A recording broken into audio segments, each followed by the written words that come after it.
effectivement ceux qui sont encore un petit peu plus loin à ne pas hésiter à vous rapprocher, puisqu'on est entre nous, on est là vraiment pour des temps d'échange, de convivialité, autour justement de la thématique qui nous réunit ce soir. Donc, déjà, je vais commencer par repositionner et vous rappeler effectivement la vision de la plateforme Les Forces Républicaines. Donc, pour vous présenter en fait cette vision, c'est vraiment l'objectif, c'est d'apporter un nouveau cadre politique par rapport au paysage de ce qui se fait actuellement. Donc, on constate effectivement qu'il faut reprendre une démarche pédagogique sur le plan politique afin de réimpliquer l'ensemble des citoyens sur, tout simplement, nous avons des droits, mais nous avons aussi des devoirs civiques. Et l'avenir de notre pays, effectivement, dépend de l'investissement politique que chacun des citoyens fait au quotidien pour sa patrie. Donc, notre objectif au travers de cette plateforme, c'est de réimpliquer tout un chacun à redevenir acteur du changement, des réformes qui sont en cours. On constate effectivement qu'on a quand même une certaine fracture qui se met en place par rapport à la jeunesse. On a eu des corps de métier qui se sont élevés, qui ont revendiqué. On a les seniors, effectivement, qui revendiquent aussi un certain nombre de choses. Donc on est de plus en plus à même de constater qu'il y a une certaine insatisfaction du peuple. Le fait est que le changement, il va être initié par nous, par nos décisions, par nos discussions, par nos échanges. Et c'est en cela, effectivement, que la plateforme Projet FR a pour objectif, justement, de se décliner sous forme de forums, comme celui que nous tenons ce soir, des forums inclusifs, où, justement, l'objectif, c'est qu'on puisse échanger, discuter, et avoir des véritables projets à mettre en œuvre et pouvoir, au travers de cette plateforme, être le pont qui va devenir la visibilité pour aller défendre justement ces éléments. Donc c'est pour ça qu'on est présent, on est en train vraiment de s'intensifier au niveau de notre présence sur le territoire français, parce que l'objectif c'est d'être au cœur de ce qui se passe dans les villes, au cœur de vos enjeux, au cœur de vos représentations, afin justement de pouvoir présenter des projets, faire en sorte qu'avec tous les partenariats qu'on a au niveau des élus locaux, des députés, que cela puisse se transformer en projet de loi qui vous ressemble au regard de vos attentes. Donc bienvenue à tous sur ce forum qui se veut citoyen, républicain et inclusif surtout. Donc, alors, nous sommes dans la ville de Grigny, ça je ne vous l'apprends pas, donc on veut vraiment tous vous remercier. La thématique qui sera donc déclinée ce soir, c'est le rôle des mamans face aux tensions de la société. Donc nous voulons remercier tous nos élus, tous nos amis, tous nos concitoyens, tous les grignards, vous tous qui êtes présents dans cette salle pour le bon déroulement effectivement de ce moment. Donc, FR, les Forces Républicaines, travaillent sur des questions qui sont inhérentes à la condition de la femme, de la situation de la jeunesse et la thématique du handicap en France, avec des délégués départementaux répartis sur l'ensemble du territoire métropolitain, ainsi qu'à la Martinique, Mayotte et la Réunion. Donc, moi, en tant que secrétaire général, je vais vous accompagner aussi tout au long de cet événement. Aujourd'hui, c'est un jour spécial parce qu'il faut savoir qu'il y a un an, nous avons lancé effectivement, jour pour jour, la plateforme Projet FR. Donc, c'est un anniversaire, et c'est un anniversaire aussi tout particulier parce que le fondateur, le président fondateur Abel Boilly n'est malheureusement pas parmi nous ce soir pour un heureux événement, puisque aujourd'hui, effectivement, c'était la naissance d'un de ses enfants. Donc c'est ce qui fait effectivement que malheureusement, il n'est pas parmi nous, mais nous avons le vice-président Rudy Kazi qui sera là aussi pour apporter et compléter sur tout ce qui se fait. Donc nous sommes très honorés, un an plus tard, d'avoir comme marraine et co-organisatrice de cet événement Mati Kenya, qui est conseillère régionale en Île-de-France à Grigny. C'est une femme courageuse, une femme que nous savons de conviction, une maman, une amie qui nous fera l'honneur de participer donc très activement à ce forum. Et merci de nous recevoir effectivement sur vos terres. Je vous laisse la parole quelques instants pour vous présenter.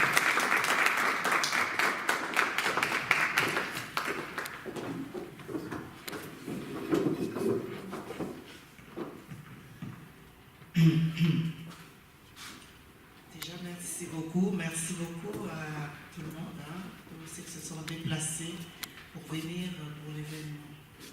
Vraiment, je suis très honorée par mes amis, je peux dire, mes amis qui ont fait en sorte, qui ont voulu en sorte que je sois leur marraine. Moi, je suis Mati Kenya. S'il faut parler, je vais être un peu brève. C'est juste voilà, je suis Mati Kenya, mère de 4 enfants, qui est née ici à la Grande Borne, grandie à la Grande Borne, mamie aussi des 4 enfants. Donc ça, c'est un plaisir. J'ai un parcours dans la ville de Grigny. Bon, pour le moment, je m'arrête là. Et vraiment, je remercie tout le monde. Je remercie du fond du cœur. Je remercie tout le monde. Et là, on va échanger et on parlera de... Je parlerai de mon parcours. Voilà, merci beaucoup.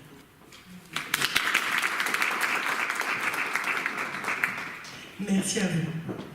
Alors, quelques petits mots pour introduire les différents témoignages et intervenants qui défileront. Donc, alors, dans une société rongée par l'individualisme, excusez-moi, où une femme meurt tous les 3 jours sous les coups de la violence d'un homme, il nous a semblé très important de rendre un hommage à la femme en mettant en avant, au travers de plusieurs témoignages, plusieurs parcours, le rôle des mamans face aux tensions de la société. Alors, sans plus tarder, je vous prie de bien vouloir accueillir notre première intervenante, Julienne, qui a su transmettre à son fils des valeurs et des vertus telles que l'honnêteté, la persévérance, le courage, mais elle vous expliquera elle-même comment elle a mis en place effectivement ces stratégies.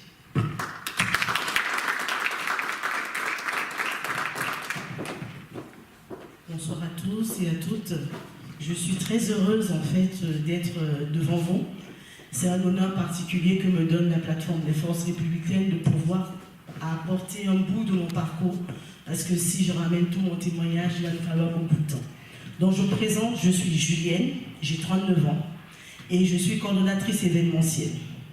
Donc dans l'organisation d'événements de luxe, haut de gamme. Et si je suis devant vous ce soir, c'est parce que je suis surtout maman d'un jeune garçon qui s'appelle Stéphane et qui aura 17 ans le 24 octobre. Il s'avère que Stéphane est né en 2001 et Stéphane a pour papa un ancien joueur professionnel qui a notamment joué à Chelsea, au Real de Madrid, à Newcastle et qui a joué pour l'équipe nationale du Cameroun. Et il s'avère que depuis 1998, en fait, j'étais avec le papa et pendant 10 ans de concubinage, tout se passait bien.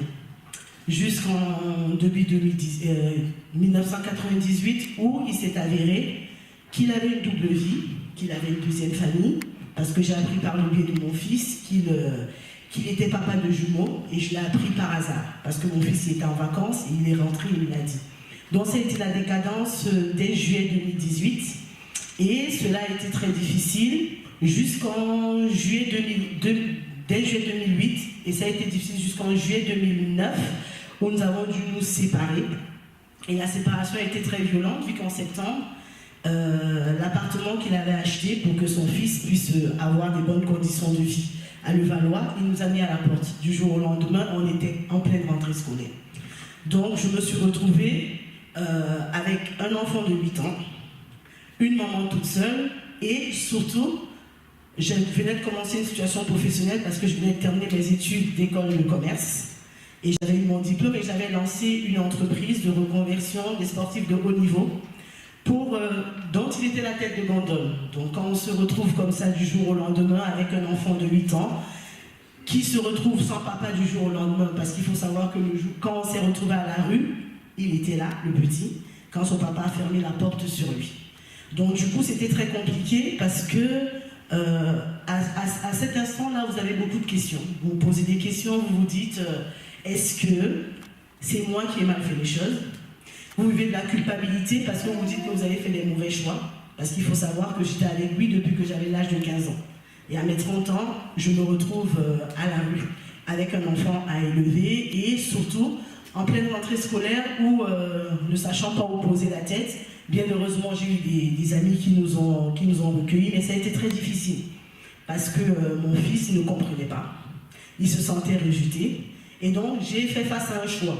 C'est soit j'acceptais que la confusion me gagne, soit j'acceptais que le regret me gagne et que cette haine qui montait au fond de moi prenne le dessus, soit je réalisais que j'avais une grosse responsabilité, celle d'éduquer un enfant et celle de l'instruire. Parce qu'il faut savoir que lorsque nous sommes partis de cette maison, il était au CM1 et qu'il était dans une école privée qui coûtait très cher, qu'il n'était pas sous contrat avec l'État. Et donc du coup, pour l'inscrire au CM2, ça a été très difficile. Ça a été difficile parce que toutes les mairies nous disaient qu'il fallait faire une corrélation, il y avait des documents à donner, c'était très compliqué. Même l'inspection académique des Hauts-de-Seine n'a rien pu faire. Donc pendant 1 an, il a fallu que j'instruive mon fils à la maison. C'était très compliqué. Et j'ai fait le choix plutôt que de me morfondre, de me battre. J'ai fait le choix de comprendre que cet enfant avait un avenir et qu'il n'avait pas à subir les choix des adultes. J'ai fait le choix de me lever malgré toutes les épreuves parce que c'était très compliqué. Des fois, c'était vraiment des journées où je me disais mais comment je vais faire? Parce que mon entreprise a pris de l'eau, vu que c'était ses copains, et que ses copains n'ont pas voulu me suivre. Donc il fallait déjà faire de la reconversion professionnelle, trouver un toit pour mon fils et moi.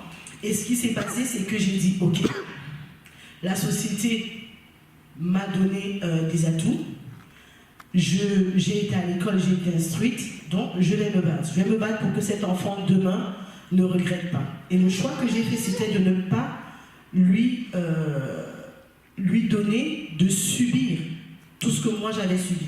Donc il était interdit que je lui prime. Le choix que j'ai fait, c'était de lui dire que ton papa, quel que soit ce qui se passe, il t'aime pour ne pas éveiller de la haine envers son papa, parce qu'il fallait élever un homme, il fallait élever un citoyen, et il fallait véritablement que lui aussi comprenne que dans la vie, il y a des parcours, il y a des embûches, mais le plus important, c'est de lever et de continuer. Donc j'ai été déterminée véritablement à lui donner tout ce que la vie avait cru lui avoir repris. Et qu'il comprenne que dans la vie, il n'y a pas... Les valeurs de la vie, c'est pas de l'argent. La première valeur de la vie, c'est déjà d'accepter qu'on est vivant et de pouvoir avancer. La deuxième valeur que j'ai voulu lui inculquer, c'est le travail. Parce que même s'il n'allait pas à l'école, il était instruit et au quotidien, il avait ses 5 heures de cours à la maison. Et c'était quelque chose de fondamental pour moi parce que je pense qu'on a un rôle d'éducation, mais on a aussi un rôle d'instruction. L'école donne sa part, mais nous aussi nous devons donner la nôtre. Et je me battais au quotidien pour qu'il soit cultivé. Et je me bats toujours au quotidien pour que mon fils soit cultivé parce que l'école donne des notions, mais ce n'est pas l'école qui va nous apprendre à mener un enfant au musée, qui va nous apprendre à ce qu'un enfant ait l'ouverture d'esprit, qui parle 2 langues, ou bien qui réalise que le monde d'aujourd'hui c'est la mondialisation et qu'il est ouvert. Et que pour être compétitif, il faut savoir faire beaucoup de choses. Et je me suis tellement battue qu'à un moment donné, on était à la rue et on a pu avoir un appartement, un logement à Neuilly-sur-Seine. Parce que le désir que j'avais, c'était qu'il grandisse et qu'il se fasse un réseau des petits, parce qu'il avait commencé avec un réseau dans l'école privée dans laquelle il était, qui était une école américaine, et je voulais que cela continue. Et donc, du coup, se retrouver à Neuilly-sur-Seine avec un enfant, j'ai fait le choix de prendre un appartement plus petit, mais d'être dans un cadre qui lui permettrait, en fait, demain, d'avoir les armes pour pouvoir y aller.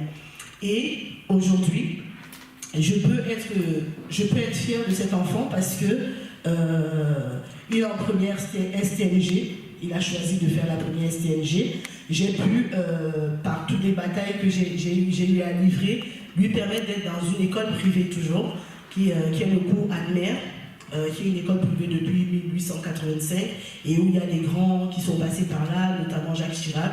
Et derrière ça, il a toujours su mettre en avant des passions qu'il a. Donc aujourd'hui, c'est un exemple parce que pour moi, déjà, c'est une fierté de maman, parce qu'il a su s'accrocher, parce que c'était pas facile. Pendant 4 ans, il n'a pas vu son papa, quasiment pas. Et c'était pas facile. Et aujourd'hui, il joue au basket à Levallois. Il est dans les U18 France. Il est capitaine de son équipe. Il fait de la danse, hip-hop, et il s'intègre très bien. Et autre chose, véritablement, il a une relation avec son papa aujourd'hui parce que j'ai su lui apprendre jour après jour qu'il fallait pouvoir pardonner, il fallait aimer, parce qu'en fait la haine c'est quelque chose qui ronge et qui nous empêche d'avancer, d'atteindre nos objectifs.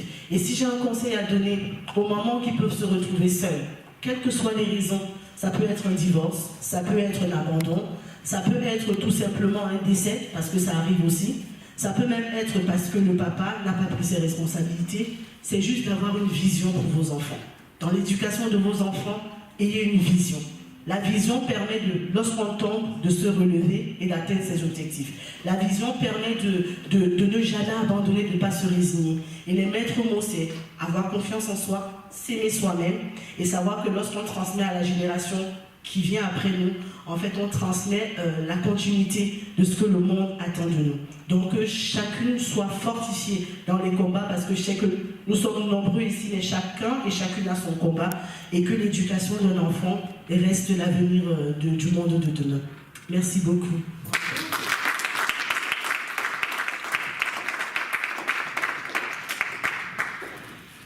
Merci à toi, Julienne, pour ce partage, pour ce témoignage. Et effectivement, on se rend compte que oui, la femme a quand même des combats à mener et ce n'est pas facile. Quoi qu'il en soit, je prends note effectivement de certains points qui ont été partagés. Ce souci effectivement de transmettre des valeurs, de l'honnêteté, de l'instruction et surtout de l'amour. Vraiment rejeter la haine. J'ai vraiment été impactée sur ce que tu exposais, à savoir le fait effectivement que tu as refusé de te morfondre, tu as refusé la déprime, tu as refusé effectivement de croire en un échec. Et au contraire, tu as su effectivement aller de l'avant pour rebondir. Et je pense qu'effectivement, au travers justement de ces forums, de ces moments-là, c'est aussi cette vision-là qui est importante. Si on ose aller dans des sujets en touchant effectivement parfois des points qui peuvent être douloureux, c'est pour vous dire effectivement, il ne faut pas rester isolé dans ce que l'on peut vivre. Ce qu'il faut, c'est justement se soutenir.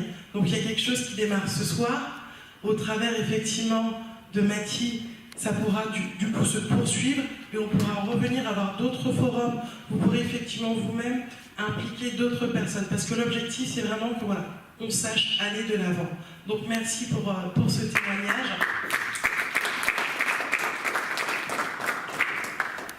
Et sans plus tarder, nous allons continuer notre programme.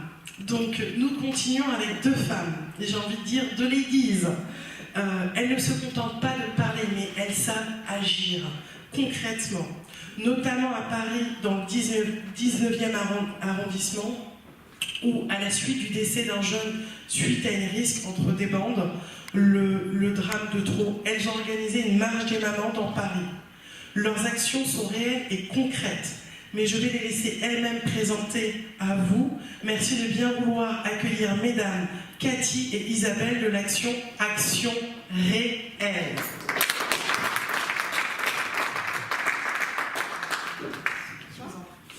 Bonsoir à tous, ça va?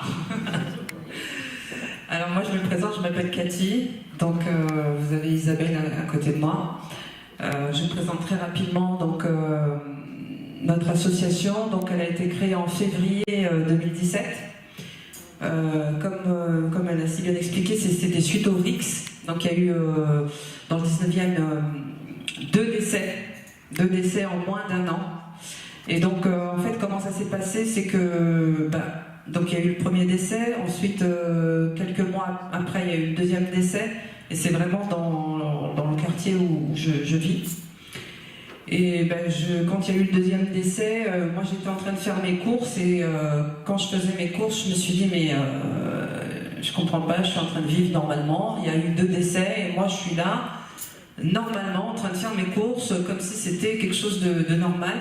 Et là j'ai dit c'est pas possible que je reste comme ça puisque j'ai deux enfants, j'ai aussi un garçon qui a 9 ans et que je me suis dit il fallait que j'agisse parce que si j'agis pas, c'est comme si c'était quelque chose de normal, en fait, que les jeunes s'entretuent comme ça.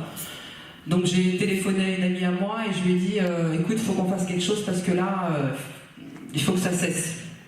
Donc je l'ai appelé et donc on a organisé une marche.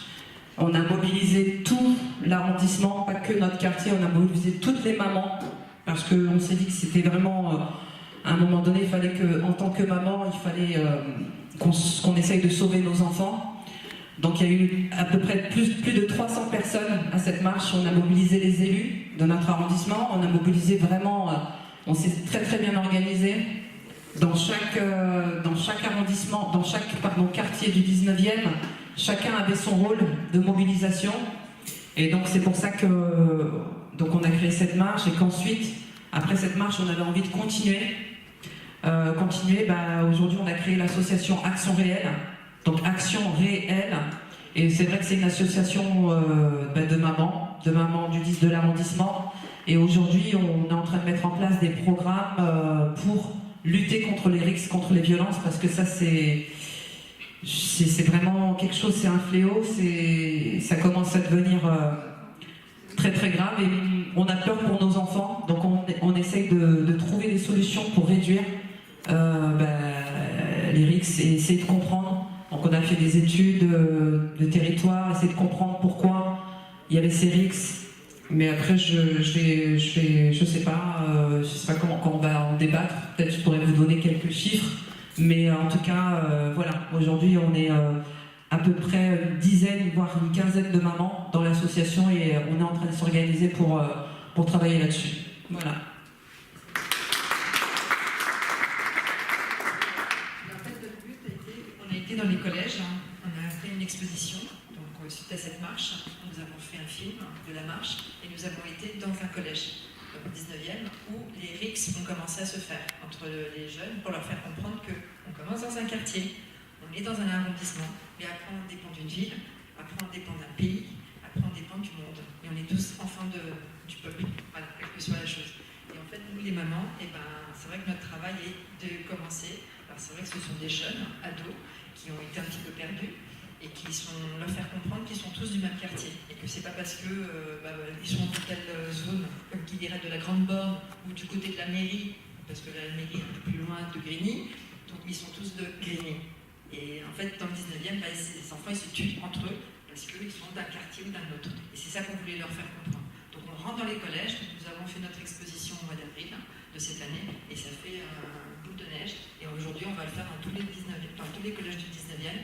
Après, on ira dans la mairie de Paris, parce que nous allons faire une exposition, et après, on continuera à travailler ensemble. Et on est tous citoyens de ce monde. Et merci de nous avoir accueillis.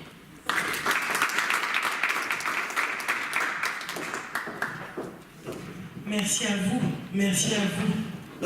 de ces témoignages. Donc, juste après, comme elle le disait, nous aurons un temps où chacun pourra poser des questions en fonction des témoignages des uns et des unes, d'où ces données chiffrées qui viendront selon vos questions.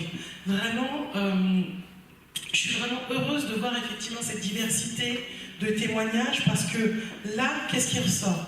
De territoires qui ont été cédés à la violence, on a eu des femmes qui ont osé se mobiliser pour aller reconquérir ces territoires et refaire régner la paix. Et ça, effectivement, il faut le faire parce que c'est au détriment, parfois, elles peuvent être en danger et pour autant, elles osent. Et voilà, et c'est cette visibilité-là qu'il faut qu'on garde, c'est cette entraide-là qu'il faut qu'on garde. Donc vraiment, je pense que chaleureusement, on peut encore les remercier de ces actions et les inviter vraiment à poursuivre, que la paix continue de régner effectivement dans ces quartiers et qu'elle puisse inspirer de plus en plus, que ça puisse devenir un projet national. Comment effectivement on renoue les dialogues face à surtout que quand on pose la question à ces jeunes sur pourquoi, comment ça a commencé, c'est toujours une histoire de broutine. Jamais rien de très concret. Enfin, c'est pas un conflit israélo-palestinien, si je puis me permettre. En tout cas. Eh bien, écoutez, nous poursuivons donc toujours ce temps d'échange. Et même si effectivement nous honorons particulièrement au travers de ce forum de ce soir la femme, nous avons la chance d'avoir aussi un intervenant qui sera un homme, qui viendra effectivement nous faire part de son parcours. Il a vécu des situations qui n'ont pas été simples, qui ont été même plutôt difficiles, mais pour autant, la prise de conscience fait qu'aujourd'hui, il se bat pour reprendre sa vie en main. Je vous demande d'accueillir chaleureusement Malanga Désiré.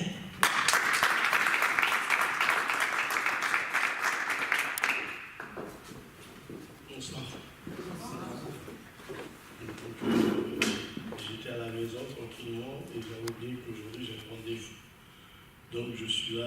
pour expliquer un peu mon parcours et ça me fait plaisir de pouvoir le faire si ça peut aider les plus jeunes.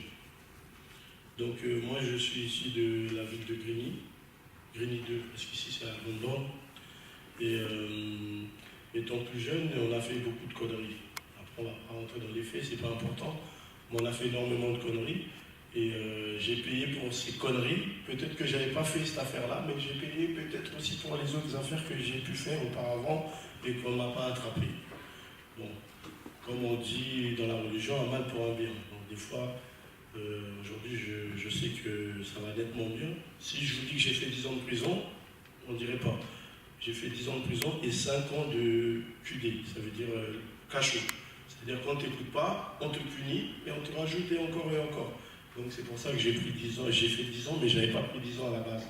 À la base, j'avais pris 6 ans, et sur 6 ans, tu fais, allez, on va dire 3 ans, avec les remises de peine quand tu es tranquille. 4 ans, voire même moins. J'ai fait plus. Et j'ai une grande fille, j'ai commencé tôt, j'ai 38 ans, j'ai une grande fille de 20 ans. Elle est championne de France de lancer de bois, passe à la télé, tout ça, Mélissa Coquillas. Et j'ai un fils de 15 ans, Ariane. 2 mères différentes. Donc voilà, je ne les ai pas vus grandir malheureusement, voilà, tout ce temps-là. La fille elle est grande, elle n'est plus à la maison, le petit il a 15 ans aujourd'hui. Donc voilà, je ne sais pas qu'est-ce que je peux dire, mais tout ce que je peux dire c'est que j'ai fait des bêtises là-bas, c'est ça qui a fait que je suis resté plus longtemps. Donc aujourd'hui j'ai pris conscience de beaucoup de choses. Bon, je ne travaille pas, mais je travaille au noir, vous voyez, j'ai la peinture sur moi. J'essaie de ne pas faire les mêmes bêtises que je faisais auparavant. Après, c'est pas facile. C'est pas facile pour moi parce que je suis toujours à Grigny. Donc, quand je suis sorti, il y a eu des gens qui ont essayé de m'engrainer aussi dans des affaires pas très louches. Donc, j'ai su dire non. C'était pas facile. Même si j'ai pas d'argent aujourd'hui, je préfère être en liberté parce que je sais que la liberté, c'est mieux que d'être enfermé. Donc, si j'ai un conseil à donner aux petits jeunes, c'est d'écouter les plus âgés, parce que s'ils parlent, c'est parce qu'ils savent de quoi ils parlent. Et de surtout écouter sa mère et son père. Ça veut dire, voilà, moi après, je ne sais pas, vous me posez des questions, mais voilà, mon parcours, c'était pas facile. Il y a des gens qui ont fait moins d'années que ça, et aujourd'hui, ils n'ont pas toute leur tête.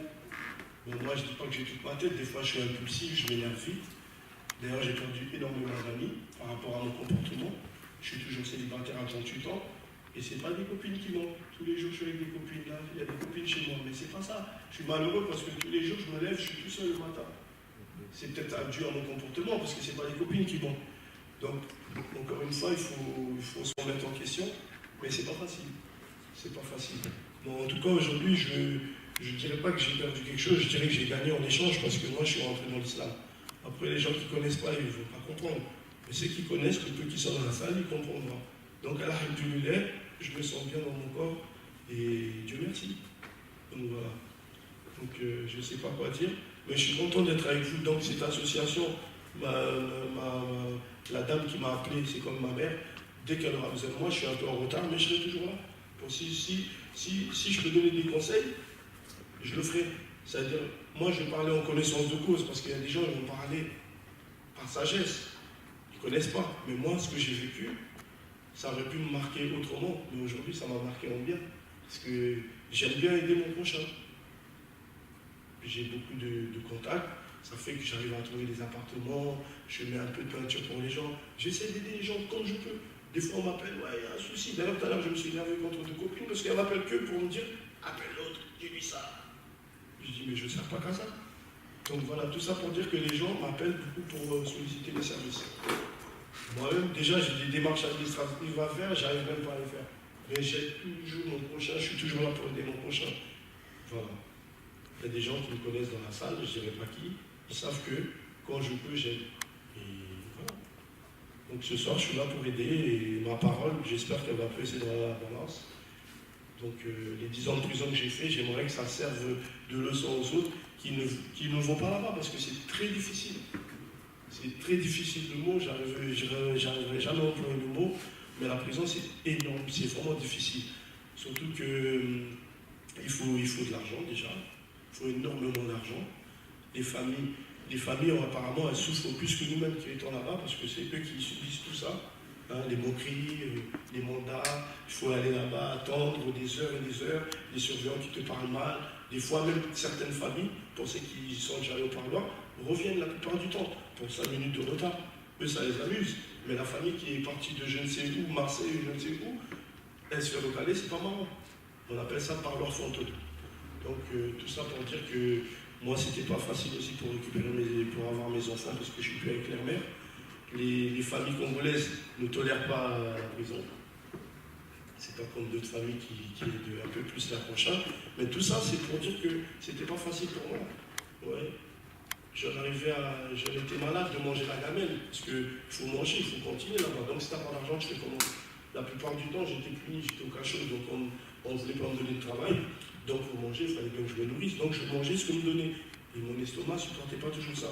Donc j'ai eu énormément de problèmes de santé. Mais aujourd'hui, ça va bien. Dieu merci. Grâce au... Par contre, il y a un truc positif en prison, ils te soignent. Ça, c'est... Pour te soigner, bien.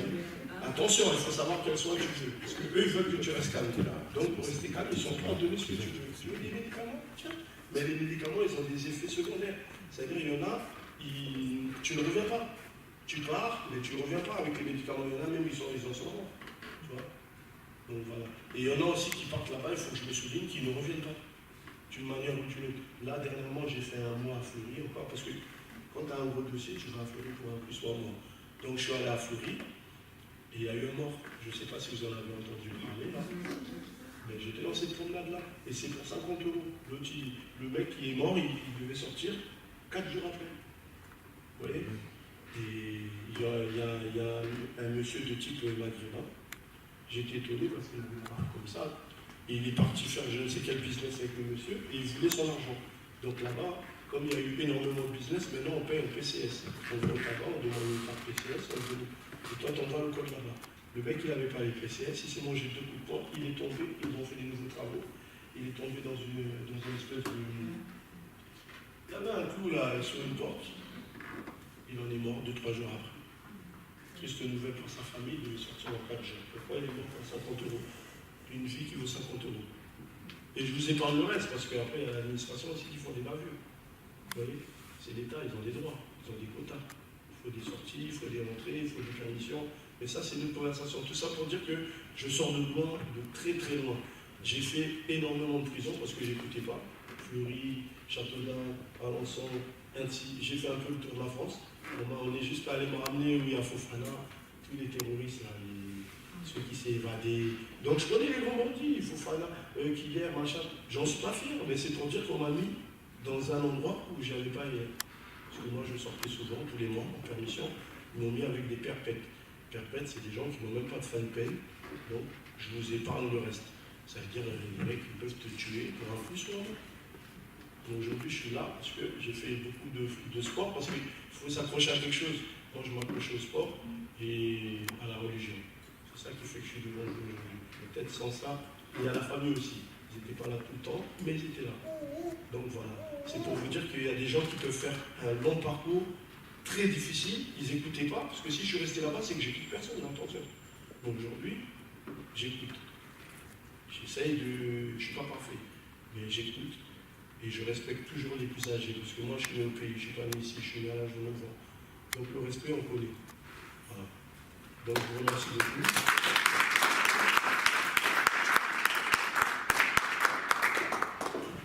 Merci Désiré pour ce témoignage, parcours certes atypique, mais témoignage puissant.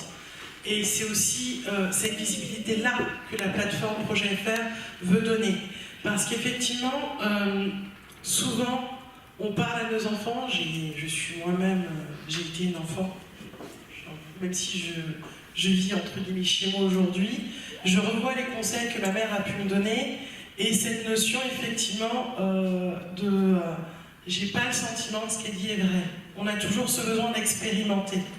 Et il y a un moment où il faut savoir effectivement tirer parti de certaines expériences pour en faire des témoignages, pour éviter malgré tout que certaines personnes passent par certaines situations.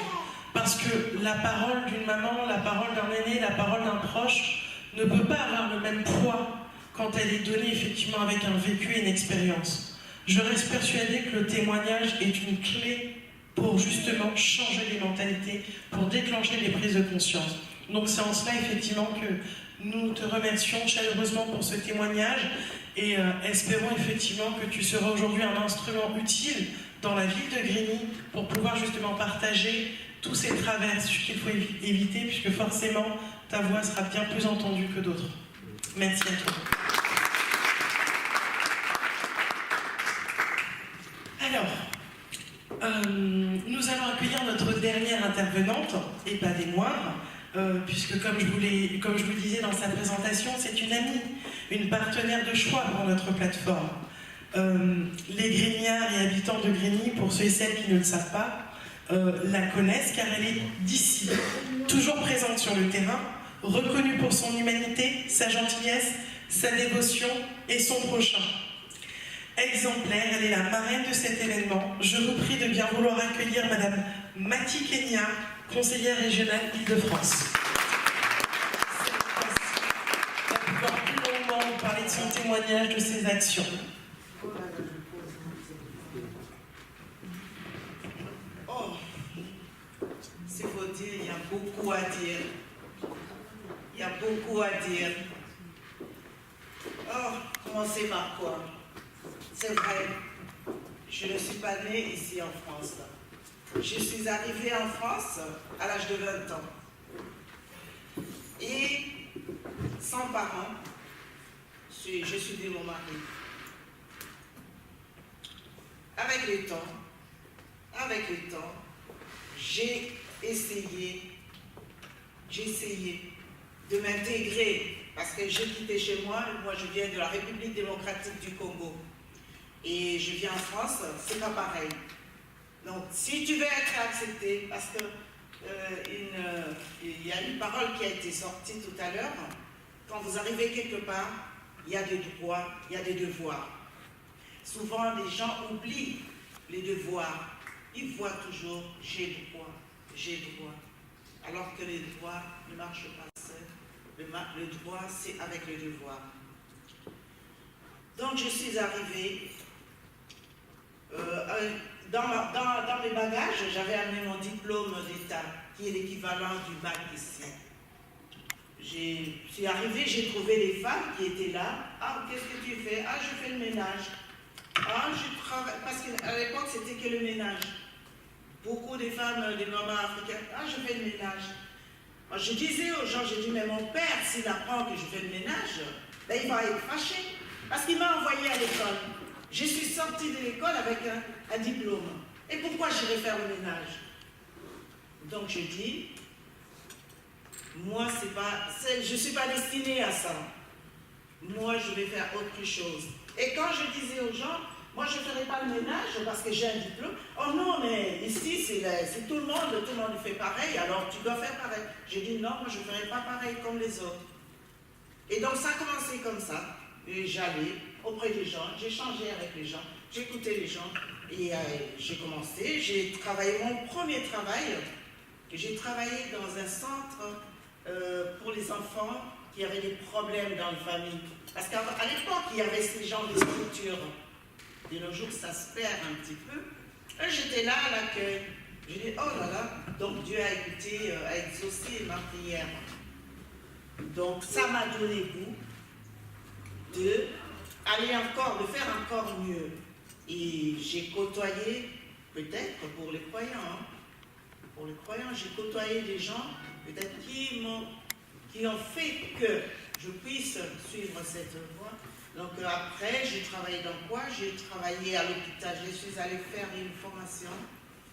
J'ai passé le diplôme infirmier et puis le diplôme aide-soignante. Diplôme infirmier, ça n'a pas marché. Aide-soignante, ça a marché. J'ai dit, ben, comme ça a marché, donc au lieu d'attendre, mieux vaut rentrer déjà dans la filière et puis après, bon, je verrai. J'ai fait 17 ans à l'hôpital.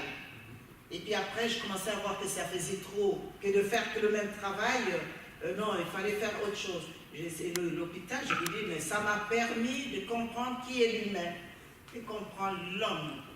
Parce qu'il y a des gens qui sont à l'hôpital, qui ont un vécu. Et quand ils sont malades, ils deviennent comme des plantes ouvertes. Ils sont à la merci des soignants. Donc moi, ça m'a permis de comprendre et de me positionner par rapport à tout ça. J'ai dit, moi, le social, je vais travailler dans ça. Je vais être auprès des gens, mais plus dans le milieu hospitalier, mais sortir dans le cadre hospitalier, sortir à l'extérieur. Étant mère de famille, et je voyais comment nos enfants traînaient dehors. Il y a des enfants qui ont connu mes enfants ici. Hein. Moi, quand je sortais, je suis là, je vois mon enfant dehors, je m'arrête, je prends mon enfant, je le mets dans la voiture et je crie aux enfants avec qui ils traînent. Je leur dis, je ne vais pas vous voir avec mon enfant. Si je vous vois, je vais aller voir vos parents. Je ne veux pas. Ah non, les enfants me disaient, mais maman, c'est trop dur, c'est passé, tu nous coupes avec les autres. Je dis, mais je n'ai rien à voir avec les autres. Moi, j'ai eu l'éducation que je vais vous donner. Je veux que vous soyez très bien. Parce que nous, on vient d'ailleurs. Donc là, ce que j'ai trouvé ici, il faut que ça vous serve. Il faut que ça soit, vous soyez des modèles. Mais c'était pas facile, hein. Surtout les grandir à la grande borne. C'était pas facile. C'était pas facile du tout. Mais je dis Dieu merci. J'en ai 4. Il y a eu des hauts et des bas. Mais ils se sont bien sortis. Et c'est ma fierté. Hein. C'est ma fierté parce que des fois, quand on échange avec eux comme ça, ils me disent, ah maman, heureusement que tu étais là. Heureusement que tu étais à côté de nous. Heureusement que tu nous parlais. Heureusement que tu nous écoutais. Et je dis, oui, effectivement, je fais mon devoir de mère.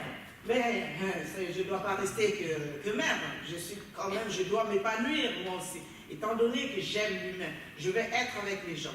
Qu'est-ce qu'il faut faire? J'ai commencé, je mélange un peu parce qu'il y en a beaucoup, hein, s'il faut parler. Je me suis lancée dans la vie associative. Donc, association, qui est l'association en plus? Travailler sur le VIH, IST, hépatite. Ah! Et quand les gens me voyaient avec les préservatifs, parler de VIH, une maman africaine, c'est pas normal, une maman africaine qui parle de VIH, c'est qu'elle est elle-même atteinte de VIH, ou c'est pas une maman, c'est une maman dévergondée, c'est une maman pas sérieuse, il ne faut pas faire confiance à cette maman, il faut ceci, il faut cela. Alors moi, je savais pourquoi je faisais ça. Donc, je n'ai pas écouté les gens, ils parlaient, mais je ne les écoutais pas. Mais les mêmes personnes qui parlaient, ces mêmes personnes, maintenant, ils viennent me féliciter, me dire, ils veulent même me ravir mon bébé. Parce qu'ils ont vu l'importance de la chose, ils veulent même me ravir mon bébé. Alors, j'ai dit non, parce que c'est moi qui ai commencé, je vais continuer avec ça. Je ne vais pas m'arrêter. Ce n'est pas parce que je suis conseiller régional que je vais arrêter. Je continue dans ça. Et à côté de ça aussi, il y a la politique. Hein. Bon, comme je suis une maman battante, une maman qui est à côté de tout le monde, donc je me suis lancée dans la politique aussi. Je dis, ben, je suis ici, en France, avec tout ce que je vois. Mais pourquoi je ne vais pas faire la politique? La politique d'abord, c'est quoi? La politique, c'est les choses de tous les jours. Et donc je dis, pourquoi je ne le ferai pas? Pourquoi je ne vais pas approfondir cette chose de tous les jours-là pour pouvoir échanger avec les gens, apporter un plus, si je peux, aux autres. Et c'est comme ça que je suis rentrée dans la politique. Les gens rigolaient, ils disaient, oh, celle-là, elle n'est pas née ici, elle est née ailleurs, elle fait la politique, elle ne va pas aller loin avec ça. Elle va user ses chaussures jusqu'à fatiguer, et puis après, elle va rentrer chez elle. Mais comme je savais où je voulais aller, comme je savais ce que je voulais faire, la persévérance, la volonté et l'amour aussi. Il faut aimer aussi, parce que quand on n'aime pas les gens, tu ne peux pas aller vers les autres. Et quand tu aimes, tu vas aller malgré la pluie, la neige, le vent, la chaleur, tout. Mais j'étais dehors. Où est-ce que je ne suis pas passée, moi? Je suis passée partout. Cercle de réflexion. Quoi encore? On avait créé un groupe de travail, plein de choses que j'ai fait. Mais aujourd'hui, ma récompense, des fois quand je reste comme ça, je me dis, Mati, reste Mati. Reste Mati. Tu es Mati. Tu es devenu conseillère régionale en Île-de-France et je ne vous dis pas, je suis la première Congolaise. Ah, ça c'est une fierté, hein? Ah oui, je suis la première Congolaise à être conseillère régionale. Et donc ça, c'est vraiment, vraiment une fierté pour moi. Et je me dis toujours, on m'a dit, ça c'est qu'une fonction, c'est qu'un titre que je porte. Mais ça ne va pas me changer, ça ne va pas m'enlever mon Mati, je resterai toujours Mati. Il y a des fois, les gens me voient et me disent, Mati, mais tu es conseillère régionale, donc je vois des fois, tu marches à pied. Je dis, mais si je ne marchais pas à pied, je n'allais pas te rencontrer. Ah, Mati, mais tu prends le bus. Eh bien, si je ne prenais pas le bus, on n'allait pas échanger. Donc, quand il faut prendre la voiture, je prends la voiture. Quand il faut marcher à pied, je marche à pied. Quand il faut prendre tout, je prends. Parce que je me dis, l'humain, on ne peut pas arrêter. On ne peut pas arrêter ça. Si tu veux travailler dans le social, tu veux faire la politique, c'est le contact. Aller vers l'autre. Mais si tu coupes, tu prends la voiture, tu es tout le temps, ah non, moi je suis ceci, je ne veux pas ça. Ben, tu es coupé, alors ça sert à quoi? Mieux vaut rester chez soi. Hein? Donc ça, c'est à moi et ça restera toujours à moi. Je pense que s'il faut continuer à parler, je parlerai parce qu'il y a des choses à dire. Il y a des choses à dire, mais je m'arrête là pour aujourd'hui. Nous, jeunes, nous, originaires d'eux, nous, ceci, c'est à nous qu'il appartient de les rejeter. Et effectivement, nos différences nous renforcent. Nos différences, c'est de là dont il faut aussi être capable de tirer nos forces. Et ça, c'est aussi un message fort et important à savoir transmettre à nos jeunes. Et bien écoutez, au travers de ces échanges, vient maintenant le moment où on veut vous donner la parole. Qui dit forum de discussion dit qu'à un moment, ce ne sont pas effectivement que nos intervenantes qui viennent et qui vous témoignent. Nous espérons vivement effectivement que vous avez des remarques à faire, ne serait-ce qu'un encouragement. Bravo, j'ai entendu telle phrase, ça m'encourage ou ceci, voilà. Dans ces moments, je vous donne la parole, n'hésitez pas, on est vraiment entre nous. Si vous avez des questions, voici le moment du débat.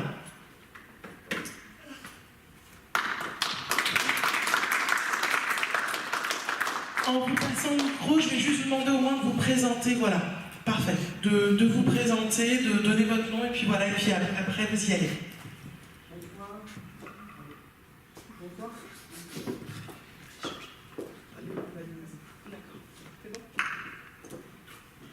Bonsoir.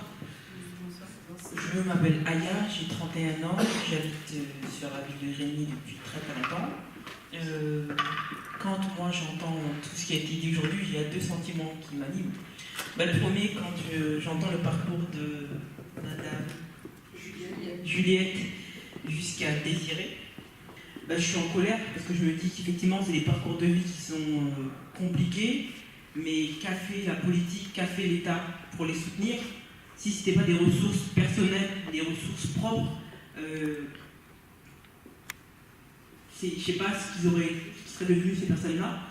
Donc, déjà, félicitations à vous. Vous êtes des personnes très fortes. Mais je pense que les gens qui sont moins forts que ces personnes-là, ça amène à des situations dramatiques. Donc, que fait l'État? Que fait la politique? Donc, moi, quand j'entends ces parcours de là à là, je me dis ça ne sert à rien la politique. Il ne faut même pas s'investir, puisqu'il y a des gens qui vivent des situations douloureuses tout au long de leur vie et ils ne sont jamais soutenus. Que ce soit une mère célibataire, que font les institutions pour la soutenir, que fait l'État pour lui venir en aide. Si ce n'est pas elle et sa force interne, il n'y a rien. Les mamans, si elles ne mettent pas en place des actions associatives, politiques, c'est ça la vraie politique, hein, c'est dans la vraie vie, que fait l'État, que fait la mairie de Paris, avec tous les moyens qu'elle a. Et si Désiré, il ne se bat pas pour sa propre insertion, que fait l'État? Que fait le SPIC? Que font tous ces gens-là pour aider ces citoyens à aller de l'avant? Ça ne sert à rien la politique. Et quand j'arrive à Mme Kenya, je me dis, finalement, belle conclusion. Je me dis finalement, il y a de l'espoir. Mais pourquoi il y a de l'espoir? Parce que c'est notre maman, on la connaît, on sait qu'elle est passée elle a marché, elle a remarché, elle a rencontré des gens. Et c'est que en voyant ce genre de personnes que moi, j'ai de l'espoir en la politique. Si c'était pas ce genre de profil, j'y crois pas. J'y crois pas, mais absolument pas, parce que ça fait des années qu'on nous bassine avec la volonté, avec soyez vaillants, soyez forts, on est tous vaillants. Il n'y a personne sur Terre qui est né pour être dans la misère, et pour être en prison, ou pour perdre son enfant, dans les risques. Il n'y a personne qui veut ça. Et je me dis, ils nous ont menti pendant des années, des décennies, et aujourd'hui, je me dis, il y a un espoir, il y a une lueur d'espoir, à condition qu'on lui donne les moyens aussi à elle de faire son travail. Donc voilà, moi c'est les deux sentiments qui m'animent. C'est au début, j'ai le tableau un peu noir, après je me dis finalement, c'est un peu plus éclairci. Donc j'espère que votre statut aujourd'hui pourra nous aider, aider les habitants de la ville de Grigny, aider les gens qui ont voté pour vous, ou en tout cas qui vous ont fait en sorte de vous porter jusqu'à votre poste. Et donc voilà, bon courage à vous et bon courage à vous tous qui êtes présents aujourd'hui. Merci Alia pour ce partage. Oui, effectivement, je vous laisser répondre. Je voulais juste, puisqu'on a dit c'est un débat, quelles sont les autres personnes qui partagent aussi quand même ce sentiment d'Alia, à savoir qu'au niveau de la politique, il faut qu'on s'aide soi-même. Juste avoir une vision, enfin, il y a d'autres personnes qui pensent ça. Effectivement. Moi, chacun a son opinion personnelle et toutes les opinions se respectent.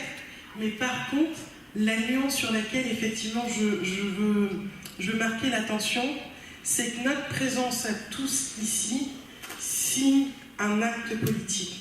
Il faut se rendre compte que pour moi, à mon sens, faire de la politique, c'est pas forcément attirer le feu des projecteurs et voilà, passer sur toutes les chaînes, mais à partir du moment où j'ai Désiré qui a témoigné, sa parole a été entendue et elle a changé quelque chose, il vient de faire un acte politique très fort. À partir du moment où le témoignage de Julienne a encouragé, elle est investie politiquement parlant et elle change la donne. Et nous, en tant que femmes, on a effectivement, on est pourvoyeuses de vie, on est effectivement des êtres extraordinaires, j'ai le droit, hein. Bon, peut-être pas. Donc voilà, on a vraiment la capacité, effectivement, de changer les choses à notre échelle. Et on est en train de faire de la politique, on est en train de faire bouger les choses ailleurs. Et ta présence ici, c'est déjà un acte politique. Merci à toi. J'allais répondre à Aya. Tout à l'heure, je l'ai dit, hein. La politique, c'est quoi? La politique, c'est les choses de tous les jours. Donc, si je me suis engagée, parce que je voulais pas être à côté, je voulais être dedans. C'est pour ça. Et c'est vrai, la question que tu dis, la politique, c'est vrai, pourquoi faire la politique? On nous bassine tous les jours. Ah, soyez ceci, faites cela. Mais la France, il y a beaucoup de choses qui sont faites, mais est-ce que les habitants sont au courant? Je ne pense pas.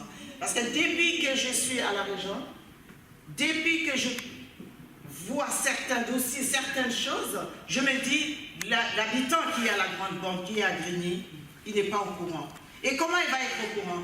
C'est, comme j'ai dit, aller en allant vers l'autre, en venant, en échangeant avec la personne, en écoutant, pardon? En prenant le bus. Non, en prenant le bus, en marchant à pied aussi, pourquoi pas? Oui, c'est vrai, parce que là, on échange. Les avec marchés. les gens.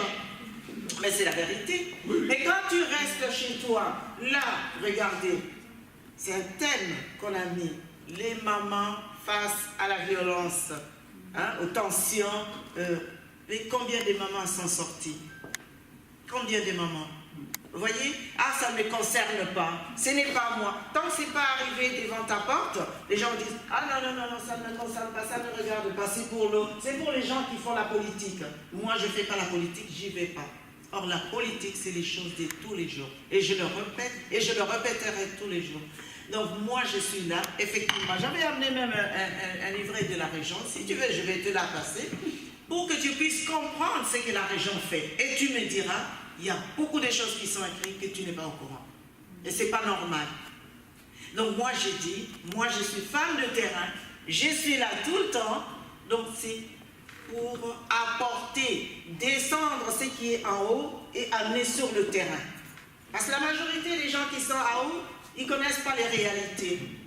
Et des fois, quand je leur dis, j'habite à la Grande Borne, j'habite à Grigny, ils m'ont dit, comment ça? Comment ça, comment? Je suis à Grigny, je suis une Grignyse. Oh là là là là, Grigny, avec tout ce qu'on dit, avec tout ce qui se passe, avec ceci, comment vous faites? J'ai dit, moi je leur ai dit une fois, j'ai dit, enlevez vos cravates, enlevez vos vestes, venez dans la cité en incognito, vous verrez ce qui se passe dans les villes. Parce que quand vous restez avec vos cravates, quand vous restez avec vos vestes, vous n'allez pas savoir ce qui se passe dans les cités. Et il ne faut pas attendre les élections pour commencer à venir timidement dans les cités. Ah, on va aller sensibiliser ou bien on va aller faire ceci.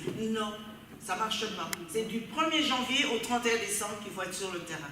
Voilà, je pense que j'ai répondu. On va aussi donner la parole à Julienne, mais quels sont les gens qui veulent voir Aya s'investir au niveau local? Parce qu'on sait qu'elle pourra faire la différence. J'en suis persuadée. En fait, je voulais juste appuyer.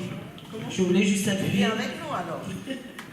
Je voulais juste appuyer et faire comprendre à Aya que nous sommes tous citoyens. Nous sommes citoyens au quotidien, justement, comme elle disait Mathie, et il faut réaliser qu'en tant que maman, nous avons aussi le rôle de former les citoyens de demain. Ça signifie que on a